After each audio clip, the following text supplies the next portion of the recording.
Imagine कीजिए कि आप गाड़ी सड़क पर बड़ी हाई स्पीड में दौड़ा रहे हैं, 1 मिनट भी रुक नहीं रहे हैं, लगातार गाड़ी को चलाते चले जा रहे हैं हाईवे पर।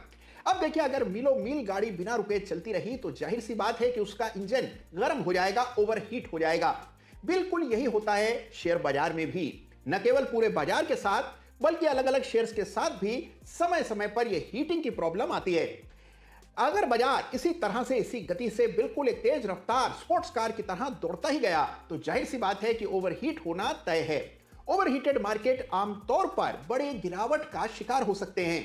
तो कैसे पहचाना जाता है कि बाजार ओवरहीटेड है या नहीं, या कोई अमुक शेयर ओवरहीटेड है या नहीं, इसको पता लगाने का एक अच्छा टेस्ट क्या है, ये आज के वीडियो में मैं आपको बताने जा रहा हूं। तो आज के समय पर बाजार के मौजूदा वातावरण में इससे इंपॉर्टेंट वीडियो नहीं हो सकता, तो इस वीडियो को अंत तक जरूर देखिएगा। सुना तो होगा ये जुमला कई बार आपने कि भाई मार्केट्स आर ओवरहीटेड। हल्का सा बाजार बढ़ा नहीं कि ये कहीं ना कहीं से सुनने को मिल ही जाता है। लेकिन इस ओवरहीटेड बाजार का सही तापमान क्या होना चाहिए, और तापमान बढ़ गया है ये कैसे पता लगेगा, इसका कोई ठोस तरीका तो कोई बताता नहीं है। तो आज के वीडियो में जानेंगे कि कैसे पता लगता है कि फला शेयर या फला बाजार ओवरहीटेड हो गया है, और अगर वो ओवरहीटेड हो गया है तो इसके माने क्या होते हैं, यानी कि इसका मतलब क्या है। क्या क्रैश होने वाला है, या कुछ समय के लिए बाजार सुस्ता सकता है, या स्टॉक सुस्ता सकता है। तो ये ओवरहीटेड क्या है, ये आज के वीडियो में ठीक ढंग से तकनीकी जानकारी के साथ जानेंगे। तो पहली चीज तो ये समझ लीजिए कि भाई जब रफ्तार होती है तभी आपको कोई इंजन ओवरहीट होता हुआ नजर आता है। तो पहली चीज, ओवरहीटेड बाजार के लिए या स्टॉक के लिए एक तेज रफ्तार बढ़त की जरूरत होती है। अब सवाल यह है कि हम आमतौर पर हल्की फुल्की बढ़त को भी ओवरहीटेड कह देते हैं, लेकिन किसी भी शेयर या इंडेक्स के ओवरहीट हो जाने के लिए कुछ मापदंड हैं टेक्निकल चार्ट्स पर, जिनको हमेशा देखा जाना चाहिए। एक इंडिकेटर है जिससे आपका निश्चित रूप से परिचय अवश्य कभी ना कभी हुआ होगा, नहीं हुआ है तो हो ही जाएगा, क्योंकि इस इंडिकेटर के बिना तो काम चलता ही नहीं है। यह है इंडिकेटर्स का पितामह, यानी कि आरएसआई, रिलेटिव स्ट्रेंथ इंडेक्स। आमतौर पर ओवरहीटेड बाजार को देखने के लिए मैं आरएसआई को देखना पसंद करता हूं। यूं तो आरएसआई जैसे अनेकों और इंडिकेटर्स हैं जो आरएसआई से भी ज्यादा फास्ट और रिस्पॉन्सिव होते हैं, लेकिन आरएसआई एक बहुत ही सिंपल इंडिकेटर है जो बड़ी आसानी से आपको वो बता देता है जो बाकी इंडिकेटर्स कई बार बेवजह कॉम्प्लिकेट कर देते हैं। तो आरएसआई को चार्ट पर डालें और फिर देखिए कैसे पता लगता है कि कब स्टॉक या इंडेक्स ओवरहीट हो गया है। देखिए, आरएसआई कोई हाल की जात नहीं है, बल्कि कई दशकों से लगातार टेक्निकल एनालिस्ट, ट्रेडर्स, दुनिया भर के निवेशक इसका इस्तेमाल करते आए हैं। भाई देखिए, लीडिंग इंडिकेटर होता है आरएसआई, यानी कि समय से पहले ही आपको संकेत मिलते हैं इस इंडिकेटर से।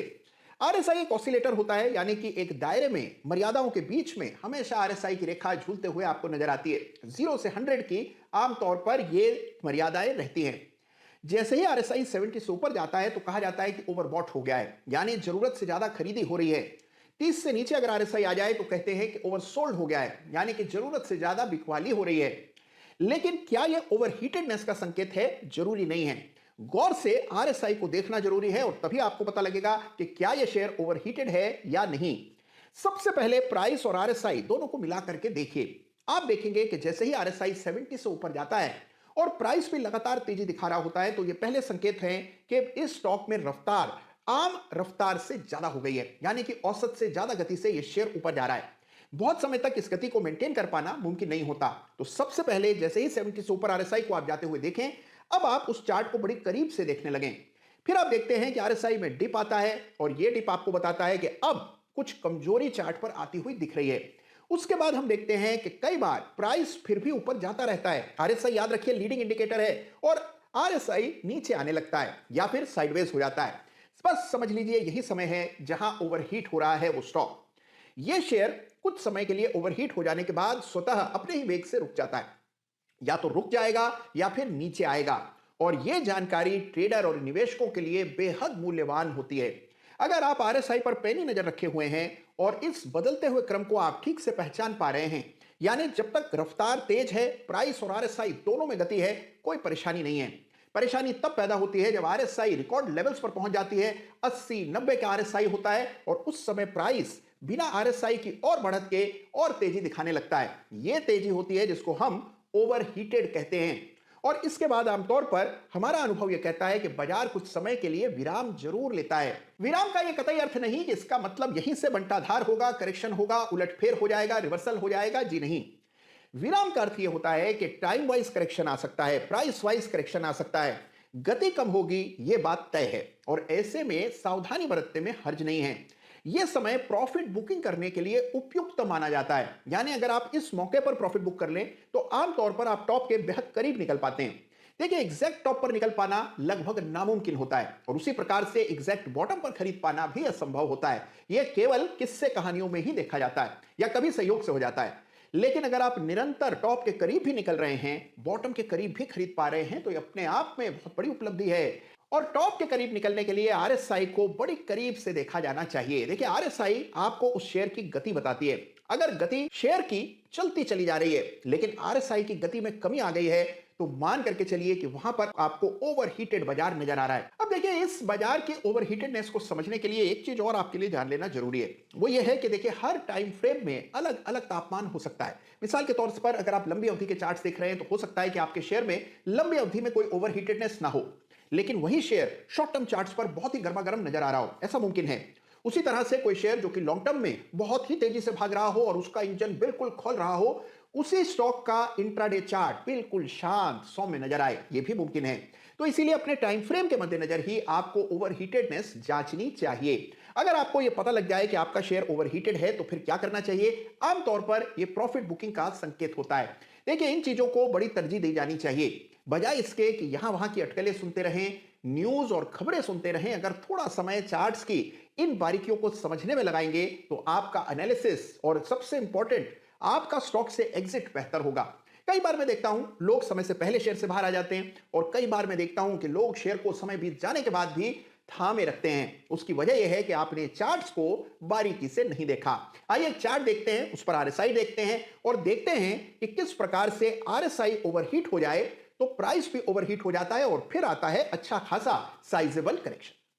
तो लीजिए, ऊपर है प्राइस, नीचे है आरएसआई, रिलेटिव स्ट्रेंथ इंडेक्स यानी आरएसआई। और ये आरएसआई आपको तमाम चार्टिंग सॉफ्टवेयर में शर्तिया मिल जाएगा क्योंकि बहुत ही चर्चित, बहुत पॉपुलर, बहुत ही लोकप्रिय इंडिकेटर है ये। तो आरएसआई 0 से 100 के स्केल पर देखा जाता है। ये ऊपर प्राइस है, कैंडलस्टिक्स में मैं इसको देख रहा हूं, इसको आइए लाइन में कन्वर्ट कर दें तो ये आपके सामने ऊपर प्राइस का लाइन चार्ट और नीचे ये आरएसआई। गौर से देखिए अब इनको।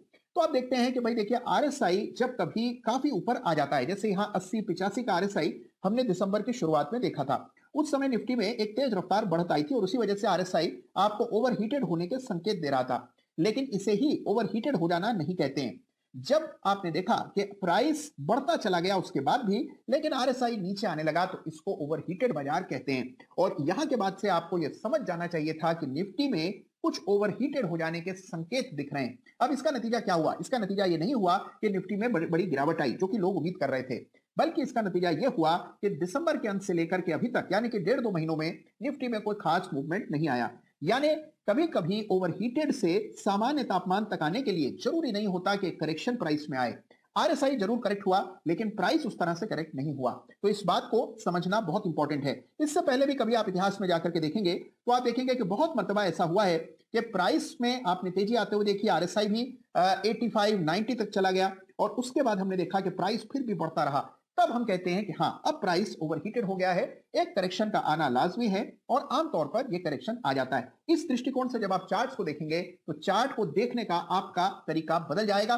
कौन सा शेयर ओवरहीटेड है, कौन सा नहीं, यह भी आप बता पाएंगे। अभी हम बात निफ्टी की कर रहे हैं लेकिन बिल्कुल इसी तरह आप स्टॉक के चार्ट्स देख सकते हैं, कमोडिटीज के देख सकते हैं। विश्व के किसी भी बाजार को आपको ओवरहीटेड है या नहीं ये पता लगाना हो तो केवल आरएसआई डालना है और बाकी काम बहुत आसान है। तो देखा आपने कि कैसे शेयर और इंडेक्स समय समय पर ओवरहीट हो जाते हैं और चार्ट्स को अगर आप ठीक ढंग से पढ़ना जानते हैं, आरएसआई की रीडिंग आपको लेना आती है तो आप समय पर बता पाएंगे कि इसमें ओवरहीटेडनेस चार्ट पर दिख रही है और आप सावधान हो जाएंगे और ये अपने आप में बहुत बड़ी आपके पास शक्ति है। याद रखिएगा मेरी इस बात को, बहुत महत्वपूर्ण बात यह है कि ओवरहीट हो जाना इसका अर्थ यह नहीं है कि अब स्टॉक में बड़ा करेक्शन आएगा। जो शेयर लंबी दूरी तय करते हैं, जो मुसाफिर लंबी यात्रा करते हैं, वो भी समय समय पर रुकते हुए चलते हैं, गाड़ी को ठंडा होने का मौका देते हैं और कई बार इंजन में पानी भी डाल देते हैं जिससे इंजन कूल ऑफ हो जाए। बिल्कुल उसी तरह शेयर्स भी लगातार भागते रहें ये जरूरी नहीं है, उनके लिए भी सुस्ताना, रेस्ट करना, करेक्शन देना जरूरी होता है।